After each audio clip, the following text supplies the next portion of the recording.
Cette conférence, c'est tout juste pour vous présenter donc l'entraîneur de l'équipe masculine de basketball qui va donc participer à l'Afro-Basket en Tunisie au mois d'août.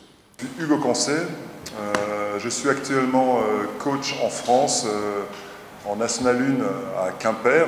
Mon expérience, on va dire, au niveau de l'Afro-Basket, j'ai été l'assistant en 2007 de la Côte d'Ivoire.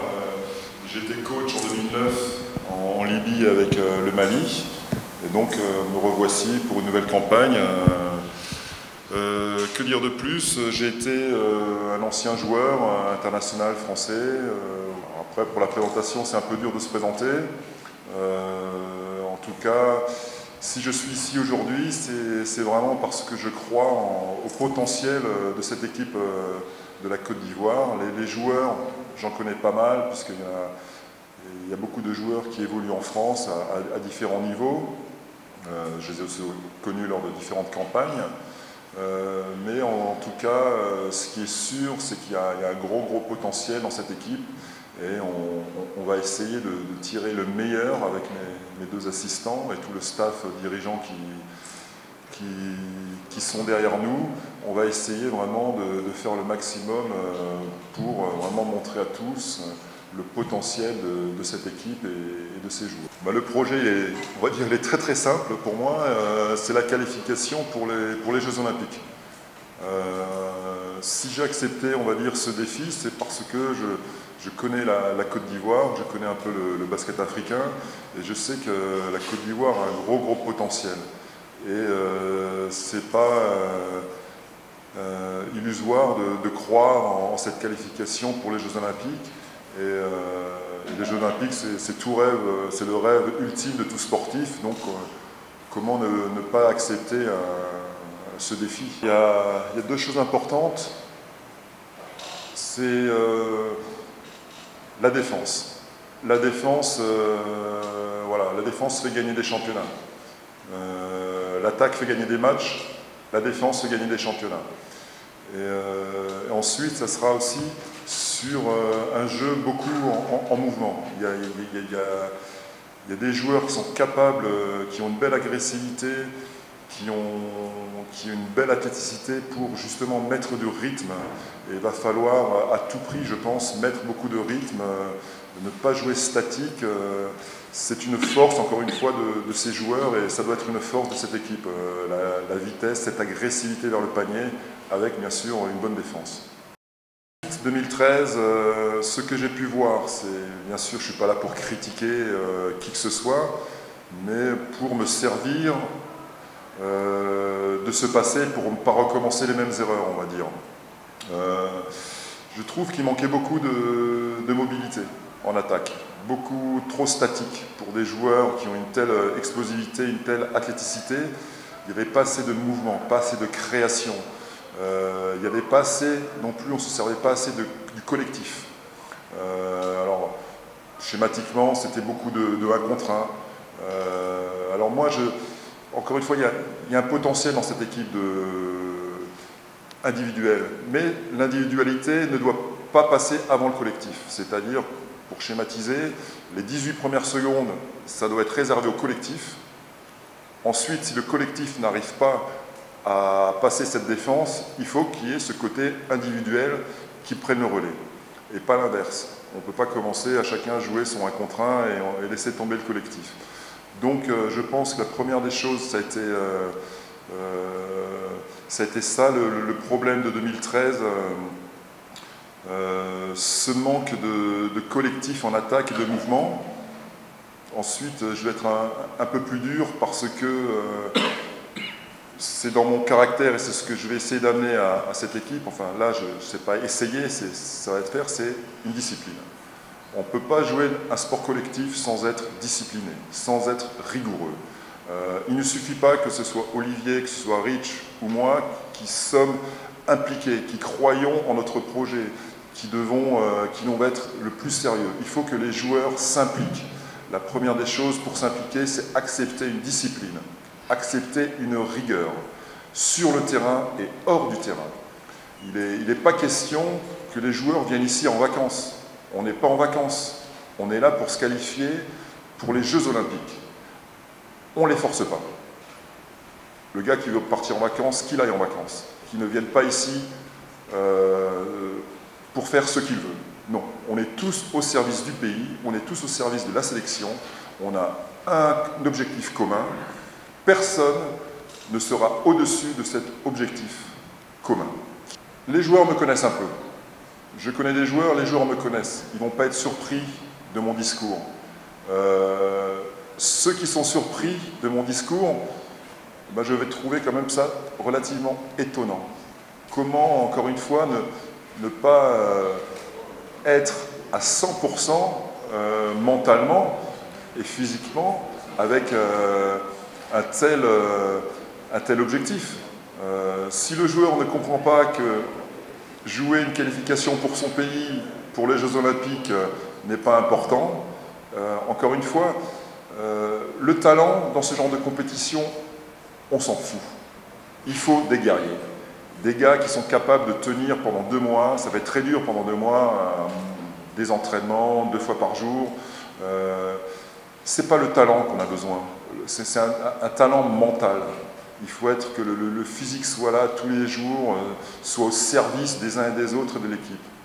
Encore une fois, il y a une belle présélection, il y a de beaux joueurs, il y en a 23. Je pense qu'il y en a moins sur les 23 qu'il y en a 12 qui vont comprendre mon message. Tant pis pour les autres. Il fait trop chaud, il fait ceci, il fait cela, machin va arriver plus tard, l'autre ne sera pas là, l'autre est blessé. Oui, des excuses. Je vais leur donner toutes les excuses possibles et imaginables. Voilà, j'ai un cahier plein d'excuses. Non, il n'y a pas d'excuses, il n'y a pas de contraintes. Il faut juste, encore une fois, s'adapter à son environnement, quelle que soit la difficulté. Mais rien ne sera plus dur que de se qualifier pour les JO. Tout ce qui peut arriver autour, je crois qu'il y a une belle équipe de dirigeantes qui sont à côté de nous.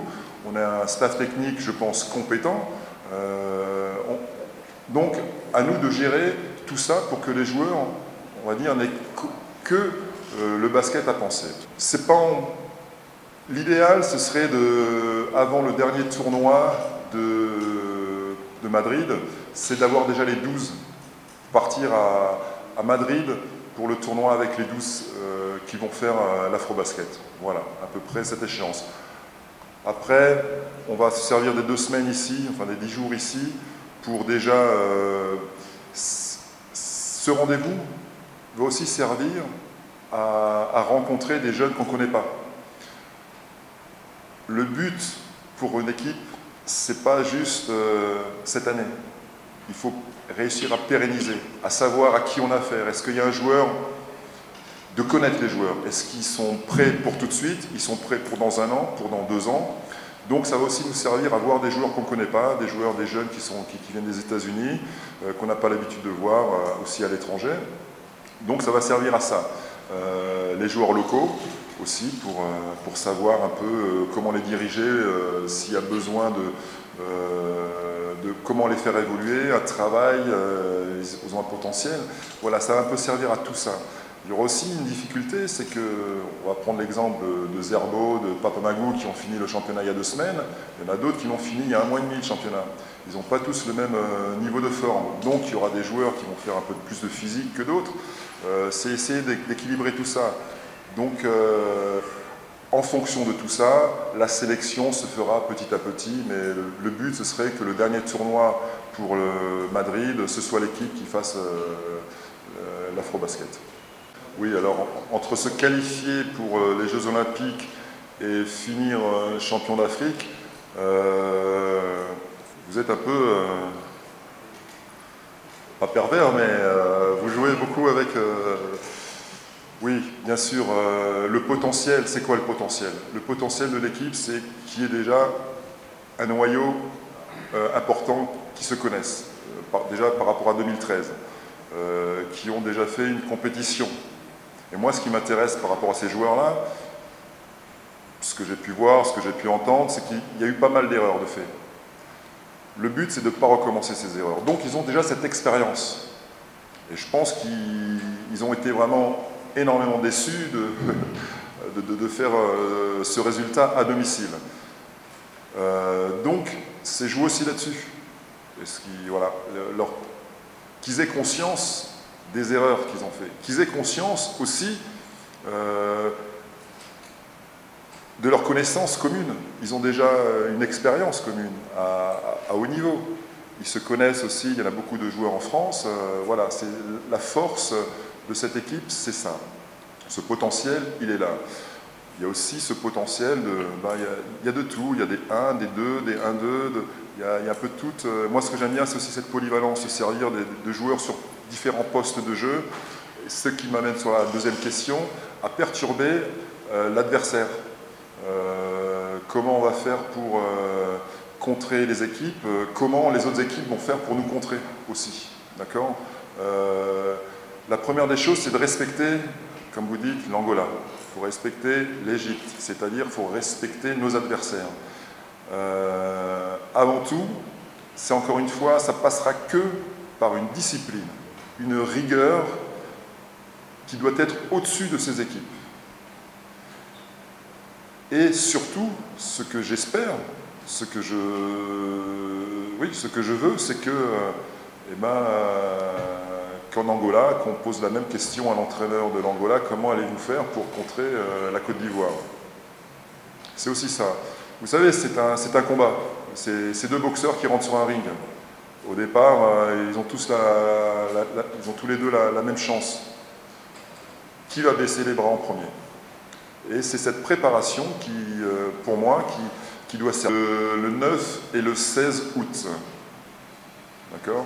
Il y aura une équipe, une sélection américaine, il y aura l'Angola, il y aura le Nigeria et le Mozambique. Merci. Voilà. Et bien sûr nous. Voilà, voilà.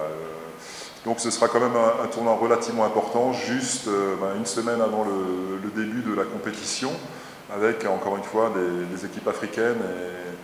Et bien sûr, le plus important, c'est d'avoir ces 12 pour affronter. Et après, s'il y a des modifications à faire, il faut qu'il y ait toujours on va dire un groupe de 15 qui ait 3 joueurs qui soient prêts à revenir, à rejoindre la sélection en cas de blessure ou de réadaptation. Alors sur les 23, il y a 15 joueurs qui ont des problèmes personnels pour l'instant. Donc tous les 22, on va dire les 22 autres, on a leur date d'arrivée. Ils ne vont pas tous arriver en même temps. Encore une fois, ça ne va servir à rien d'avoir 23 joueurs. Personnellement, 23 joueurs sur le terrain, seuls à coacher, je ne vais pas faire grand-chose. Donc le but, encore une fois, c'est ce que j'expliquais au début, c'est de connaître un peu les joueurs locaux, les jeunes qui viennent des États-Unis, qu'on ne connaît pas bien. Voilà, c'est petit à petit. Les Fréjus, Zerbo, les Papamagou, peut-être qu'ils n'auront pas besoin de s'entraîner tout de suite, enfin, pas faire le même travail que les autres. Voilà, donc ça ne sert à rien d'être 23 aujourd'hui. Donc petit à petit, on a mis le programme en place hier. On va commencer les entraînements demain, vendredi, samedi, dimanche, en sachant qu'il y a la finale aussi du championnat ici, à tenir compte. Il y a quand même 3-4 joueurs qui participent. Voilà, c'est toute cette gestion qu'il faut, on va dire, ça c'est notre travail, qui soit parfaite justement pour pouvoir travailler au mieux. Je ne vais pas tout mettre à plat, ce serait dommage de ne pas profiter encore une fois de ce groupe qui a cette expérience. Pour moi, il faut une hiérarchie. Voilà, il faut une hiérarchie, que ce soit au niveau du staff technique, au niveau des joueurs, au niveau de la présidence, on ne peut pas y avoir 15 présidents. Et je vais m'appuyer dessus, on va s'appuyer dessus, qu'ils soient bien responsables, vraiment qu'ils servent de moteur, ce leadership par rapport aux autres. Mais ensuite, alors il y a une expression que j'aime bien, mais qui n'est pas péjorative du tout. Le but, c'est pas d'avoir les meilleurs joueurs. Le but, c'est d'avoir la meilleure équipe. C'est d'avoir des joueurs complémentaires. Dans une équipe, il faut des joueurs de piano et des porteurs de piano. L'un sans l'autre, on ne peut rien faire. Donc, oui, il y a des joueurs cadres, il y a une hiérarchie. Mais le plus important, ça va être ceux qui ne sont pas cadres. Est-ce qu'ils vont accepter de jouer moins? Est-ce qu'ils vont accepter d'être au service des autres? Est-ce qu'ils vont accepter d'avoir une bonne attitude en dehors du terrain parce qu'ils jouent moins? Voilà, c'est ça qui est important, cette complémentarité qui soit encore une fois sur et hors du terrain. Oui, il faut une hiérarchie. Il y aura des cadres, oui, des joueurs majeurs. Ensuite, c'est pas parce que, pour ce que je connais, pour ce que j'ai vu, c'est acquis. Il n'y a rien qui est acquis. Il y a une sélection. Oui, je suis prêt à leur donner ce leadership, je suis prêt à donner cette hiérarchie, mais il faut qu'ils acceptent. Il faut qu'ils acceptent ce que je leur demande. Ce n'est pas eux qui vont faire ce qu'ils veulent. Voilà. Et là-dessus, il y aura une hiérarchie. Alors, tant mieux si c'est les joueurs cadres de 2013 qui sont capables de se remobiliser un peu, parce qu'il y a beaucoup de choses que je n'ai pas aimées du tout en 2013 sur les matchs, ce que j'ai pu voir, encore une fois, ce que j'ai pu entendre. Donc, ça va être à eux d'accepter. Il y a un nouveau coach, je vais demander autre chose que ce qui a été demandé en 2013. C'est à eux d'accepter et de porter, entre guillemets, ces idées aux autres joueurs, puisque ce sont des joueurs cadres.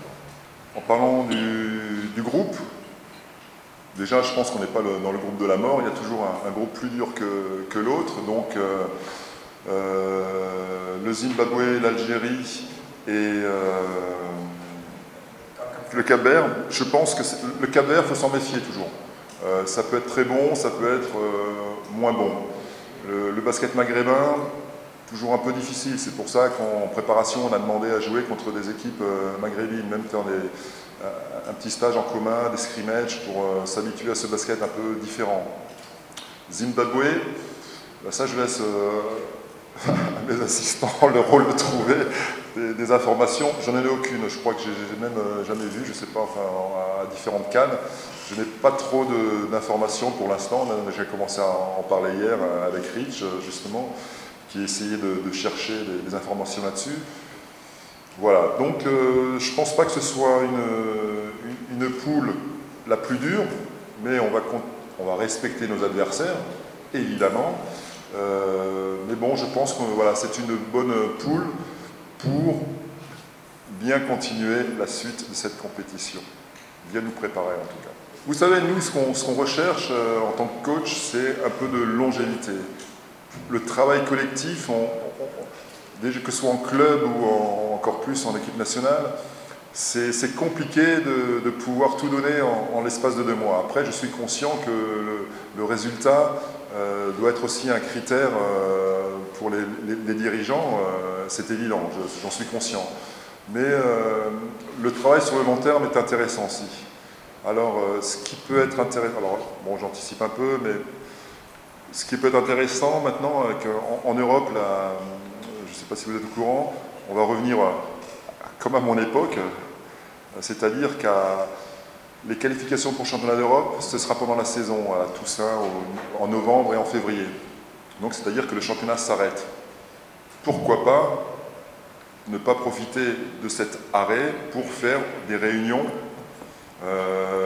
voilà, qu'on se voit. Parce que la difficulté en Afrique, c'est de se voir une fois tous les 2 ans, une fois par an, une fois tous les 2 ans. C'est très compliqué justement de continuer à travailler, de voir, parce que là on va tout faire en même temps, on va essayer de voir les jeunes, on va essayer de voir les locaux, on va essayer de faire venir un peu la diaspora. Donc c'est compliqué. Par contre, si on arrive à travailler, faire 2-3 réunions pendant l'année, maintenant c'est possible parce que justement les championnats s'arrêtent pendant l'année. Voilà, c'est ça qui est intéressant. Et mon but, donc, c'est essayer vraiment de rester le plus longtemps possible. Mais je sais que ça passe aussi par les résultats, donc voilà.